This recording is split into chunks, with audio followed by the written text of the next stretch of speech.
श्री केदारनाथ धाम हिंदू धर्म की पवित्र तीर्थ नगरी हिमालय की गोद में मंदाकिनी और सरस्वती के संगम पर स्थित है। वर्ष 2013 में आई भयावह आपदा से इस तीर्थ नगरी को भारी तबाही का सामना करना पड़ा। ये दृश्य 19वीं सदी का है, जब मंदिर का गरिमामय रूप दूर से ही दर्शित होता था।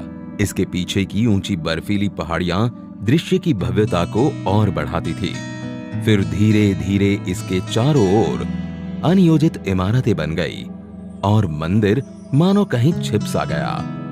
वर्ष 2017 में माननीय प्रधानमंत्री जी स्वयं श्री केदारनाथ धाम आए एवं धाम के आध्यात्मिक गौरव और दिव्य स्वरूप को पुनः स्थापित करने के लिए श्री केदारनाथ धाम पुनर्निर्माण योजना की परिकल्पना की।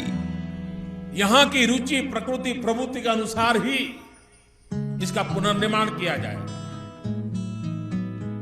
उसमें आधुनिकता होगी, लेकिन उसकी आत्मा वही होगी जो सदियों से केदार की धरती ने अपने भीतर संजोए रखा हुआ है। ऐसा पुनर्निर्माण करने की दिशा में इसका काम होगा। इस परिकल्पना के आधार पर सभी हितधारकों की भागीदारी से पर्यावरणीय संतुलन बनाते हुए एक महायोजना तैयार की गई थी।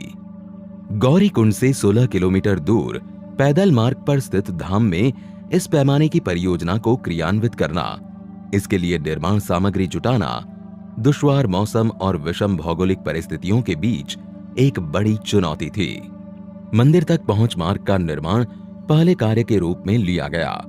आपदा से पहले मंदिर परिसर में 10 फीट संकरे गलियारे में स्थित कई भवन क्षतिग्रस्त हो गए थे और 30,000 टन मलबा चारों ओर फैल गया था।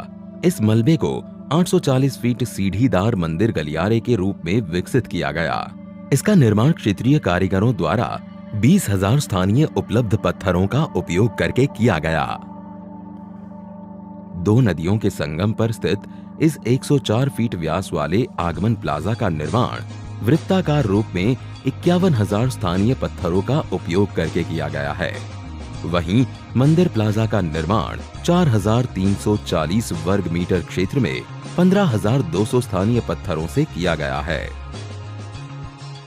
बाढ़ से सरस्वती और मंदाकिनी नदी के किनारों के साथ बह गई भूमि के पुनर्ग्रहण तथा बहुस्तरीय बाढ़ सुरक्षा कर मंदिर परिसर को एक द्वीप के रूप में बहाल करने के लिए दोनों नदियों पर बाढ़ सुरक्षा दीवारों का निर्माण कार्य किया गया।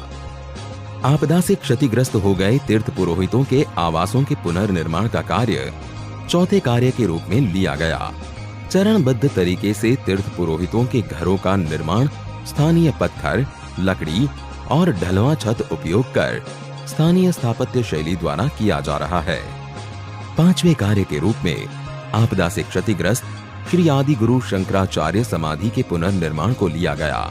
ऐसा भव्य दिव्य आदि शंकर का वो स्थान बने, उनका समाधि स्थल बने, और वो भी ऐसे बने कि आदि शंकर का स्थान केदार से थोड़ा सा भी अलग हुआ ऐसा अनुभव न करे।